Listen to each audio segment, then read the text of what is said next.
আসসালামু আলাইকুম। বিএসসি আন্তর্জাতিক সংবাদে আপনাদের স্বাগত। শুরুতে জানাবো প্রধান প্রধান সংবাদের শিরোনাম। গাজায় ত্রাণ আটকে দিচ্ছে ইসরায়েল, অভিযোগ জাতিসংঘের। আফগানিস্তানে ফের হামলা চালিয়েছে পাকিস্তান।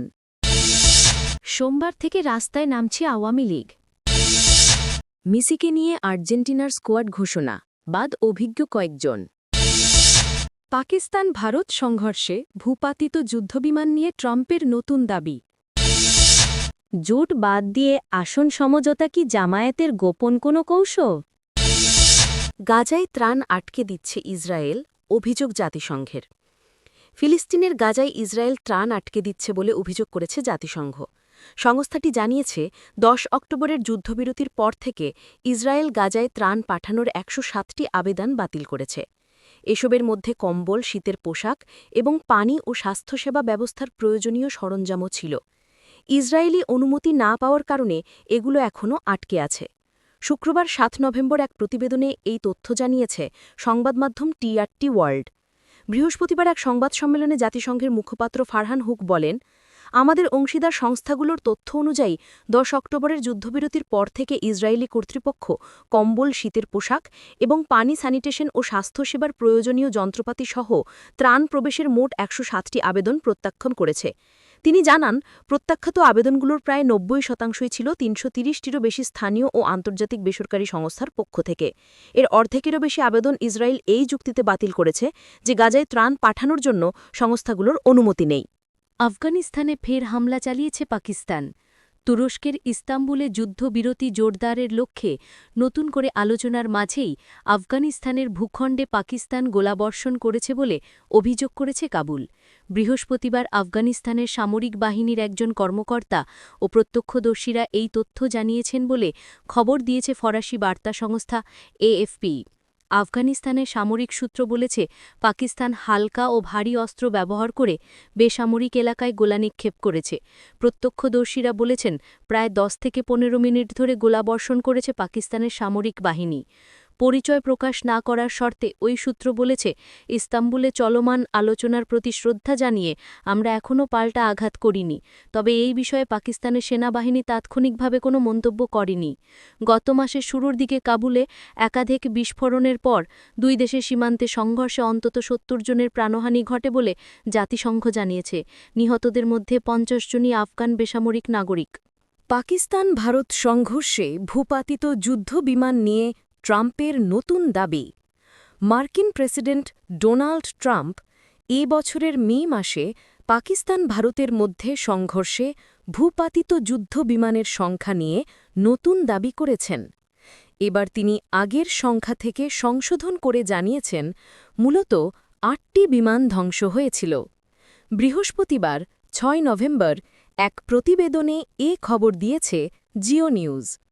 চলতি বছরের শুরুর দিকে জম্মু কাশ্মীরের পেহেলগাম এলাকায় পর্যটকদের ওপর এক সন্ত্রাসী হামলার পর দুই পারমাণবিক শক্তিধর দেশ পাকিস্তান ও ভারত কয়েক দশকের মধ্যে সবচেয়ে ভয়াবহ মানবিক সংঘর্ষে জড়িয়ে পড়ে। হামলায় ২৬ জন নিহত হন। নয়াদিল্লি দাবি করেছিল, পাকিস্তান ওই হামলাকে পৃষ্ঠপোষকতা দিয়েছে, তবে ইসলামাবাদ অভিযোগ অস্বীকার করে নিরপেক্ষ তদন্তে অংশ নেওয়ার প্রস্তাব দেয়। সংঘর্ষ চলাকালীন পাকিস্তান ৭টি ভারতীয় যুদ্ধবিমান, যার মধ্যে ৩টি ছিল রাফাল, এবং বহু ড্রোন ভূপাতিত করে। অন্তত ৮৭ ঘণ্টা স্থায়ী ওই সংঘর্ষ শেষ হয় ১০ মে যুক্তরাষ্ট্রের মধ্যস্থতায় হওয়া যুদ্ধবিরতি চুক্তির মাধ্যমে। বুধবার মায়ামিতে আমেরিকা বিজনেস ফোরামে দেওয়া ভাষণে প্রেসিডেন্ট ট্রাম্প বলেন, কিছু পত্রিকা জানিয়েছে পাকিস্তান ভারত যুদ্ধের সময় ৭ বা ৮টি বিমান ভূপাতিত হয়েছে। তিনি বলেন, একটি পত্রিকা লিখেছে ৭টি বিমান ভূপাতিত হয়েছে, আর একটি বলেছে একটি ক্ষতিগ্রস্ত। আমি কোনো পত্রিকার নাম বলবো না। বেশিরভাগই ভুয়ো খবর ছাপে, কিন্তু সত্যি কথা হল মূলত ৮টি বিমান ধ্বংস হয়েছিল। সিরিয়া ইসরায়েল চুক্তি পর্যবেক্ষণে দামেস্কে সেনা মোতায়েন করবে যুক্তরাষ্ট্র, রিপোর্ট। সিরিয়া ও ইসরায়েলের মধ্যে একটি নিরাপত্তা চুক্তি কার্যকর করতে দামেস্কের একটি বিমান ঘাঁটিতে সেনা মোতায়েনের প্রস্তুতি নিচ্ছে যুক্তরাষ্ট্র।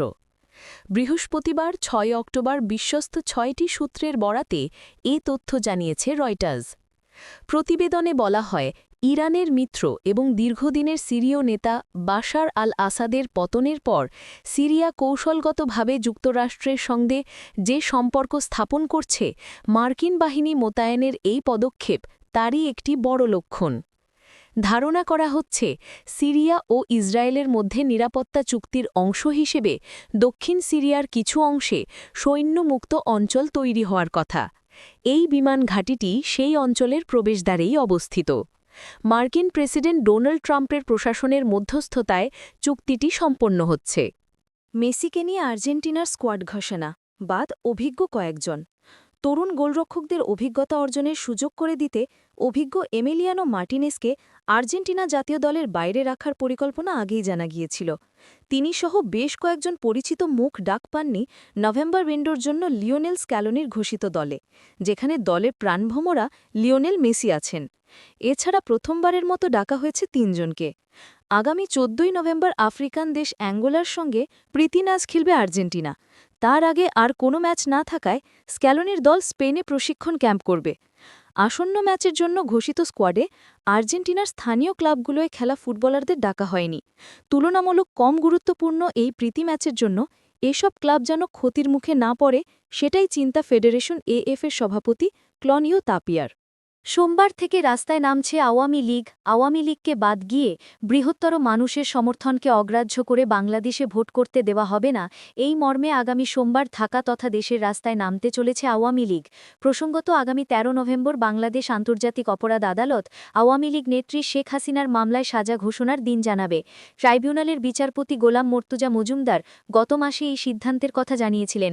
সেই প্রেক্ষাপটে ১০-১৩ নভেম্বর ঢাকায় আন্দোলন মিছিলের প্রস্তুতি নিচ্ছেন আওয়ামী লীগ নেতৃত্ব।